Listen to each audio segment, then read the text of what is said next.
করিম, শুনলি তো গত রাতে আবার গ্রামে পুলিশ ঢুকেছিল। গ্রামের সকলে খুব ভয় পেয়ে আছে রে। হ্যাঁ শুনেছি, কিন্তু এসেছিল কেন? আসবার কারণ কি কাউকে কিছু বলেছে?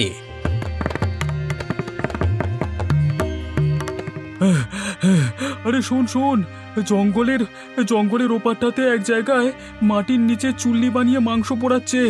সেই মাংস বাইরে বিক্রি করা হচ্ছে রে। এই ব্যবসা চলছে গত কয়েক মাস ধরে। মাটির নিচে মাংস পোড়াচ্ছে? এসব আবার কি আজে বাজে কাজ করছে? আর এসব করছে কে? শফিক চাচা আর তার ছেলেরা। কেউ এতদিন বুঝতেই পারিনি বাইরের কিছু লোকজনও এর সাথে জড়িত আছে নাকি। তাই নাকি? এইসব ব্যাপার স্যাপার এতদিন আমরা কেউ কিছু টের পেলাম না, কিন্তু পুলিশ জানলো কিভাবে? ওদের দল থেকেই কেউ একজন খবর দিয়েছে।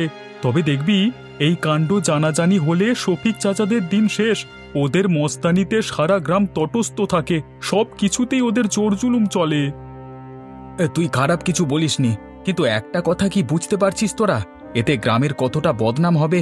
আমরা সবাই মিলে এই গ্রামটাকে এত সুন্দর করে গুছিয়ে রাখতে চাই, আর শফিক চাচার এই সমস্ত কাজকর্ম বাইরে ফাঁস হয়ে গেলে এই গ্রামকে নিয়ে সবার কি ধারণা হবে সেটা ভাব একবার।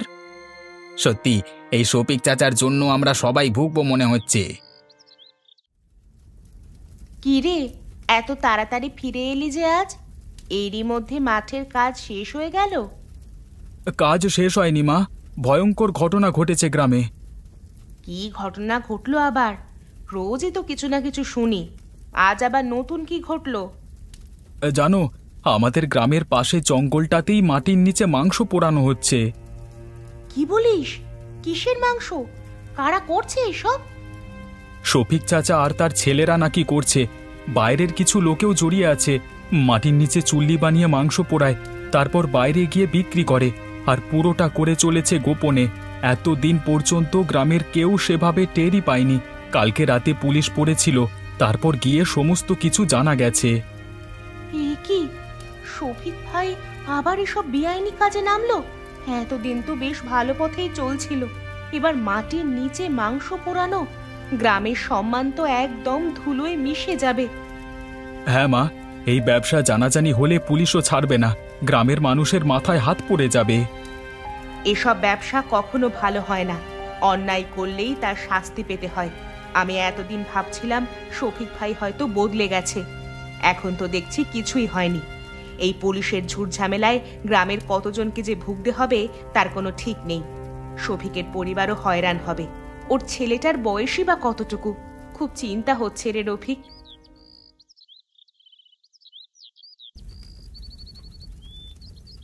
আব্বা, এই কাজটা করা ঠিক হচ্ছে তো? লোকজন টের পেলে কিন্তু আমাদের বিপদে পড়তে হবে। তুই শফিকের ছেলে হয়ে এত ভয় পাচ্ছিস কেন? কেউ কিচ্ছু জানবে না, সব গোপনেই থাকবে। কিন্তু পুলিশ গ্রামে আসছে বলে শুনেছি, যদি কিছু জানতে পারি? পুলিশ আমাদের কিচ্ছু করতে পারবে না। আমার হাতে সব বড় বড় লোকজন আছে। পুলিশ যদি কিছু জানতেও পারে, সবকিছু সামলে নেওয়া হবে, তুই চাপ নিস না। কাজ তো ভালোই চলছে, কিন্তু শুনলাম গ্রামের কিছু লোক নাকি সন্দেহ করছে। হ্যাঁ, তোর এসব কথায় কান দেওয়ার মতো ফালতু সময় আমার হাতে নেই। এসব নিয়ে মাথা ঘামালে চলবে না। আমি সব দেখছি। কোন পুলিশ এসেছিল আমি দেখে নিচ্ছি এদিকটা। তোরা বেকার বেকার ভয় পাস না, কাজে মন দে। আর এই গ্রামের লোকজন সব এক একটা ছাগল, এই শফিকের হাতের পুতুল ওরা। ওদেরকে নিয়ে ভাবিস না, আমার কোনো ক্ষতি করবার মতন ওদের ক্ষমতা নেই। আব্বা, তবু আমাদের একটু সাবধানে থাকা উচিত। কদিন গন্ধটা তো বেরোয়, লোকজন এসব নিয়ে সন্দেহ করছে। বেকার বেকার ঝুঁকি নিয়ে লাভ কি? ঠিক আছে, সামনে একটা বড় পার্টি আছে, তাদের মালগুলো সাপ্লাই করে দে আগে, তারপর না হয় এসব কদিন বন্ধ রাখবো। গ্রামের অবস্থা তো ভালো যাচ্ছে না। পুলিশও আজকাল খুব ঘোরাঘুরি করছে, কিছু একটা চলছে, সবাই টের পাচ্ছে। মুকুল ভাই, আমরা সবাই সবকিছু জানি, গন্ধটাও তো পাচ্ছি নাকি? ওরা মাটির নিচে চুল্লি বানিয়ে মাংস পোড়াচ্ছে। এভাবে চলতে থাকলে গ্রামে তো এবার পুলিশ ক্যাম্প বসবে। গ্রামের মেয়ে বউরা ভয়ে তো এবার বেরোতে পারবে না। কিন্তু আমরা কিছুই তো করতে পারছি না। শফিক চাচার মতো লোক জড়িয়ে আছে, বড় বড় লোক ও আড়াল থেকে সাহায্য করছে বলে শুনেছি। আর কতদিন এভাবে চলবে? গ্রামের ইজ্জত নষ্ট হচ্ছে। আমি বলছি শোনো, আমাদেরই কিছু করতে হবে। পুলিশ যদি জানতে পারে আমাদেরও সন্দেহের চোখে দেখবে। ঠিকই বলেছিস রফিক, কিন্তু শফিকের বিরুদ্ধে দাঁড়ালে আমাদেরও কিন্তু বিপদ। নিশ্চিত ওর লোকজন আমাদের ছাড়বে না। শফিকের মাথার উপর সব বড় বড় লোকজনের হাত আছে। আমাদের উচিত সবাই মিলে একসাথে কিছু করা। এভাবে চুপ করে বসে থাকলে কিন্তু হবে না। কিন্তু সাহসের অভাব সবার, কেউই শফিকের মতো লোকের বিরুদ্ধে যেতে চায় না। আমরা কি করব? আজ এক কাজ করলে হয় না? পুলিশের কাছে তো খবর আছে, পুলিশ শুধু জানে না যে এই কাজটা আসলে কে করছে। আমরা তো সবকিছু জানি। আমরা গিয়ে যদি পুলিশকে জানাই, পুলিশকে সাহায্য করলে পরবর্তীতে পুলিশও নিশ্চয়ই আমাদের সাহায্য করবে। এতে হয়তো কাজ হতে পারে। একবার পুলিশ যদি আমাদের সঙ্গ দেয়, তাহলে শফিকের লোকজনও আমাদের কোনো ক্ষতি করতে পারবে না। এই ব্যবসা আর কতদিন চলবে মিলন? পুলিশের গাড়ি দেখেছিস? তোর আব্বার ওপর আমার কিন্তু একটুও ভরসা নেই। ওকে নিয়ে আমার কোনো ভয় নেই, কিন্তু তোর জন্য আমার খুব ভয় লাগছে। আমিও ভয় পাচ্ছি আম্মু। আব্বা তো বলে কিছু হবে না, কিন্তু আমার ব্যাপারটা একদম আর ভালো লাগছে না। এর আগেও আব্বাকে আমি না করেছি এসব ব্যবসা করতে, আব্বা কোনো কথাই শোনে না। তোর আব্বাকে কি আমি কম বুঝেছি? সে তো বোঝার পাত্রই নয়। অন্যায় কাজের ফল একদিন সবাইকে ভোগ করতে হয়, কিন্তু আমার চিন্তা যে তোকে নিয়ে। একবার যদি পুলিশের খাতায় তোর নাম ওঠে, কি অবস্থা যে হবে তোর বুঝতে পারছিস? আজই আব্বার সাথে কথা বলবো। এই ব্যবসা চালানো আর সম্ভব নয়। কানা ঘুষো শুনতে পাচ্ছি, গ্রামের লোক যেন নাকি আমাদের বিপক্ষে চলে গেছে। দেখ, কথা বলে যদি তোর আব্বাকে বোঝাতে পারিস এই ব্যবসা বন্ধ করা খুব প্রয়োজন, নয়তো আমাদের পুরো পরিবার ধ্বংস হয়ে যাবে। আল্লাহ, মানুষটার মাথায় কি আর কোনোদিনও বুদ্ধি শুদ্ধি কিচ্ছু আসবে না? তোমার দয়ায় তো কম টাকা পয়সা নেই, তাও লোকটা লোভ যায় না। আমার ছেলেটাকে তুমি দেখো আল্লাহ, তার আব্বার অন্যায়ের ফল যেন আমার ছেলেটাকে না ভুগতে হয়।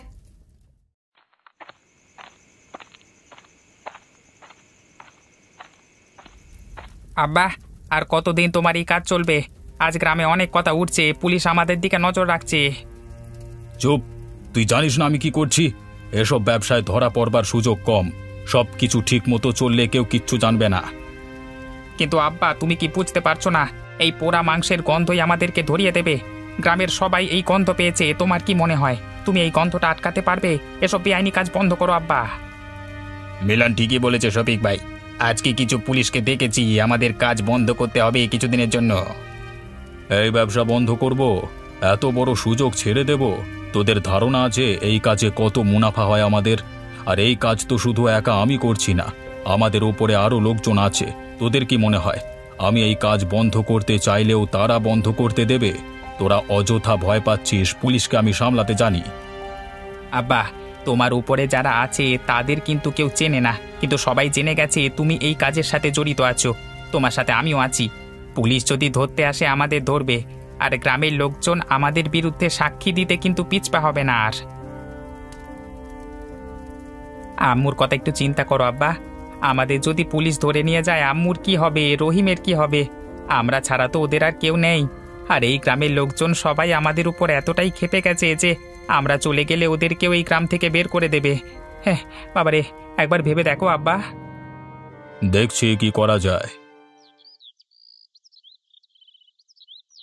স্যার, আমরা একটু বড়বাবুর সাথে কথা বলতে এসেছি। বড়বাবু ভেতরে মিটিং করছে, এখন দেখা করা যাবে না। স্যার, আমাদের বড়বাবুর সাথে দেখা করাটা খুব প্রয়োজনীয়। দয়া করে একবার দেখা করতে দিন।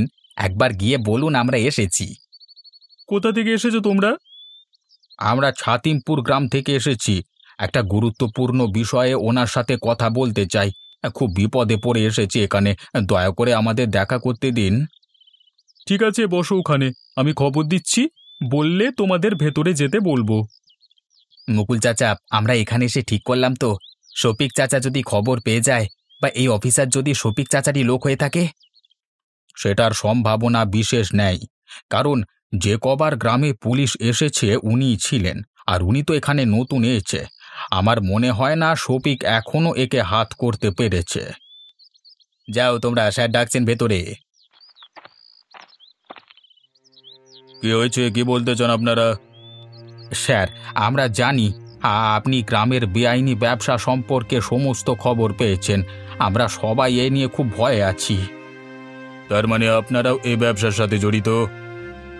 না স্যার, এই ব্যবসাটা যার সেই লোকটার ভয় আছি। কে সে? শফিক, শফিক ইসলাম। আমরা বেশ কিছুদিন ধরেই বুঝতে পেরেছিলাম, তারপরে যখন আপনারা গ্রামে 2-3 বার টহল দিলেন, তখন আমরা নিশ্চিত হয়েছি শফিক মিয়া এই ব্যবসাটার সাথে জড়িত। শুধু এই ব্যবসা নয়, ওর আরও অনেক বেআইনি ব্যবসা আছে, আমরা জানি। জানেন যখন এতদিন খবর দেননি কেন? ভয় স্যার, শফিক চাচার বেশ কিছু পোষা গুন্ডা আছে, দিনে দুপুরে ওরা খুন করে দিতে পারে। সবারই তো প্রাণের ভয় আছে, তাই না স্যার? তাহলে এখন এখানে এসে খবর দিলেন যে? স্যার, এর আগে যতজন পুলিশ এখানে ছিলেন তাদের প্রত্যেককে শফিক চাচা হাত করে রেখেছিল। আপনি প্রথম যে ওই গ্রামে বেআইনি ব্যবসা ভাঙার জন্য টহল দিয়েছেন, তাই ভাবলাম আপনাকে এসে সব খবরটা বলে দিলে পরবর্তীতে আপনি নিশ্চয়ই আমাদের সাহায্য করবেন। ঠিক আছে, আপনাদের যা জানানোর আছে সবটা খুলে বলুন, আমি দেখছি আপনাদের কিভাবে সাহায্য করা যায়। আজ রাতেই পুলিশ আবার গ্রামে আসবে, এবার হয়তো শফিককে নিয়ে যাবে। পুলিশ যদি গ্রামে এসে আবার তল্লাশি করে, পুরো ব্যাপারটা জানাজানি হয়ে যাবে। জানাজানি হোক, পুলিশ শফিককে ধরলেই সব শান্ত হয়ে যাবে। এই ব্যবসা বন্ধ করতে হবে। বাকিরা তারপর কি করবে সেটাই এখন দেখবার। আমাদের যা করণীয় আমরা তো করে এলাম, বাকিটা সময় বলবে। গ্রামের মানুষ সবাই ক্ষেপে আছে, শফিককে তো কেউ পছন্দ করে না। তবে আমার চিন্তা হচ্ছে গ্রামবাসীদের ক্ষোভ শফিকের বউ আর ছোট ছেলেটার উপর গিয়ে না পড়ে। ওই বেচারির কোনো দোষ নেই, শফিক ওর উপরেও কম অত্যাচার করেনি। চাচিকে আর রহিমকে আমাদের বাঁচাতেই হবে। শফিক চাচা দোষ করেছে, পুলিশ তার শাস্তি দেবে, কিন্তু চাচি তো কোনো দোষ করেননি। আমরা সঠিক জায়গায় যাচ্ছি তো? আপনারা সঠিক জায়গা চেনেন তো? খবরটা সঠিক তো আদেও? আপনারা নিশ্চিন্তে থাকুন, খবর পুরোপুরি সঠিক। দেখুন, আমরা আগেই সন্দেহ করেছিলাম, তবে এত বড় বল কাজটা চালাচ্ছে সেটা ভাবতে পারিনি। আজ ওদের ধরে ফেলতেই হবে।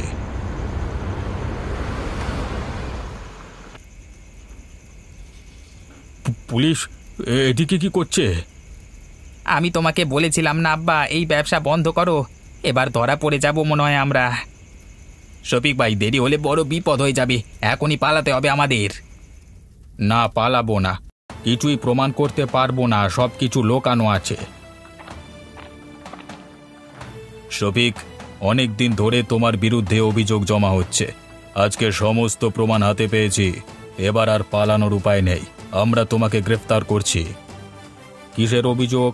আর আমাকে গ্রেফতার করতে এসেছেন যে আপনারা? আপনাদের হাতে কি প্রমাণ আছে? পুলিশকে তার কাজ শিখিও না শফিক, আজ আমরা যথেষ্ট প্রমাণ নিয়েই তোমাকে গ্রেফতার করতে এসেছি। কিসের প্রমাণ? তোমরা কিছুই প্রমাণ করতে পারবে না। এই মাটির নিচে বানানো চুল্লি, পোড়া মাংসের গন্ধ, সব প্রমাণ, সব ধরা পড়েছে এতদিনে। আর চিন্তা করো না, তোমার বিরুদ্ধে সাক্ষীও রয়েছে যথেষ্ট। কার এত বড় সাহস আমার বিরুদ্ধে সাক্ষী দেবে? তার কৈফিয়ত তোমাকে দিতে আমরা বাধ্য নই, যেখানে দরকার সেখানে দেব, অনেক হয়েছে, এবার চলো। দেখলে তো আব্বু, আজকে আমার কথা বা আম্মুর কথা শুনলে পরে এই দিনটা আসতো না। তুমি কোনোদিনও কারোর কথা শোনো না। তুই চিন্তা করিস না বেটা, খুব বেশিক্ষণ আমাকে জেলে থাকতে হবে না। আমার উপরেও অনেক লোকজন আছে, তারাই আমাদের বের করবে। তারপর আমি দেখছি এই গ্রামে কার কত বড় সাহস। দয়া করে চুপ করো এবার, তুমি অনেক করেছো, আর করো না। অন্য কেউ যদি না থাকে আমি সাক্ষী দেব, আম্মুর জন্য অন্তত পক্ষে এটুকু আমি করব। চলো চলো, অনেক কথা হয়ে গেছে, বাকি কথা থানায় গিয়ে হবে।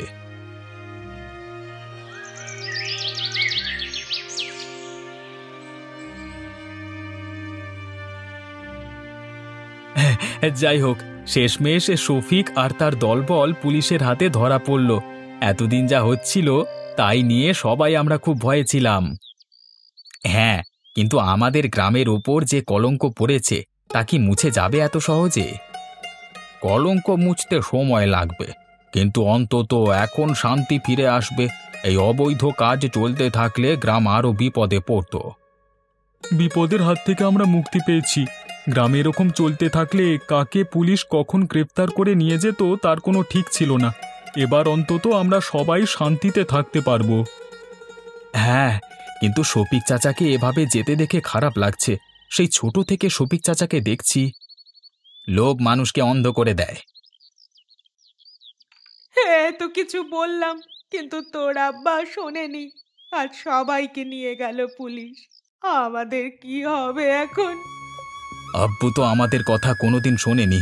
ভাইয়াও তো অনেকবার চেষ্টা করেছিল আব্বুকে বোঝাতে, সেও পারিনি। আমাদের ওপরও গ্রামের লোকজন সবাই ক্ষেপে আছে। আল্লাহ জানে আমাদের এই গ্রামে আর ঠাঁই হবে কি না আদেও। মা, আমাদের যদি এই গ্রাম থেকে বের করে দেয়, আমরা কোথায় যাব, কি করব, কোথায় থাকব? জানি না রে রহিম, তোর আব্বুর অন্যায়ের শাস্তি এবার মনে হচ্ছে আমাদেরকেও পেতে হবে। এই গ্রামের ওপরেও তো তোর আব্বু কম অন্যায় করেনি।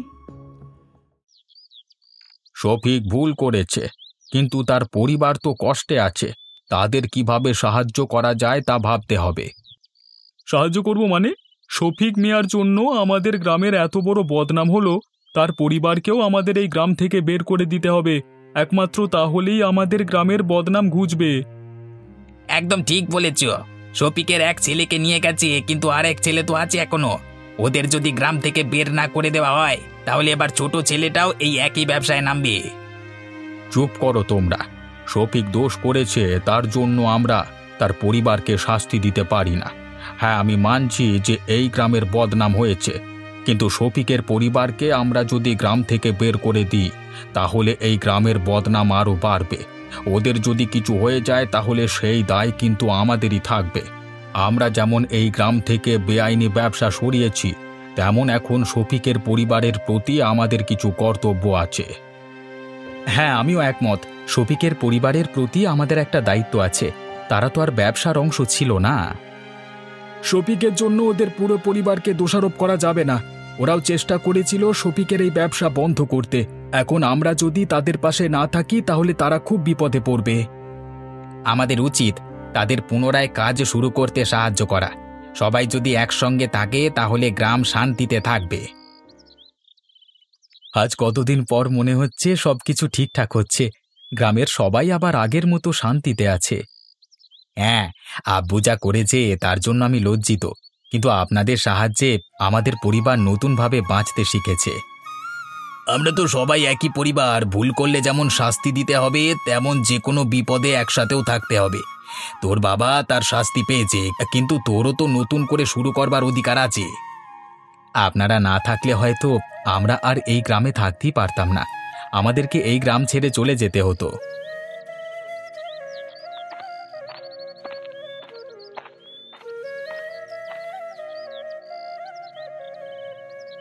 কি গো মুকুল চাচা, তুমি এখন এখানে? দেখতে এলাম তোরা সব ঠিকঠাকভাবে কাজ করছিস কিনা। সব ঠিক আছিস তো রহিম? সব ঠিক আছে তো? সব ঠিক আছে।